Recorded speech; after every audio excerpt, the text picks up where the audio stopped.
মাদ্রাসা ছাত্রী নুসরাত জাহান রাফি হত্যার দায় স্বীকার করে স্বীকারোক্তিমূলক জবানবন্দি দিয়েছেন আসামি আব্দুর রহিম শরীফ।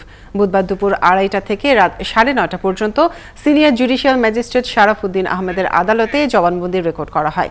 পিবিআইয়ের চট্টগ্রাম বিভাগীয় বিশেষ পুলিশ সুপার মোহাম্মদ ইকবাল বলেন, নুসরাত হত্যা মামলার অন্যতম শরীফ ঘটনার সাথে জড়িত বলে স্বীকারোক্তি দিয়েছেন। দীর্ঘ সময় ধরে তার দেয়া জবানবন্দিতে হত্যাকাণ্ডের সাথে সম্পর্কিত অনেক তথ্য উঠে এসেছে।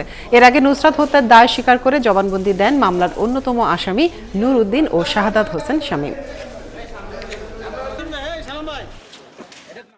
নুসরাত জাহান রাফি হত্যা মামলার আসামি আব্দুর রহিম শরীফ নিজেকে জড়িয়ে বিজ্ঞ আদালতে জবানবন্দি দিয়েছেন এবং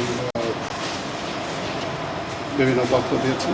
পূর্বে যারা স্বীকারোক্তি দিয়েছে তারা তার নাম উল্লেখ করেছেন এবং সে এই হত্যা পরিকল্পনায় ছিল এবং এই হত্যাকাণ্ড যখন ঘটে সে সহযোগিতা করেছে এবং নিজেকে সম্পৃক্ত করে সে বিজ্ঞ আদালতে জবানবন্দি দিয়েছে।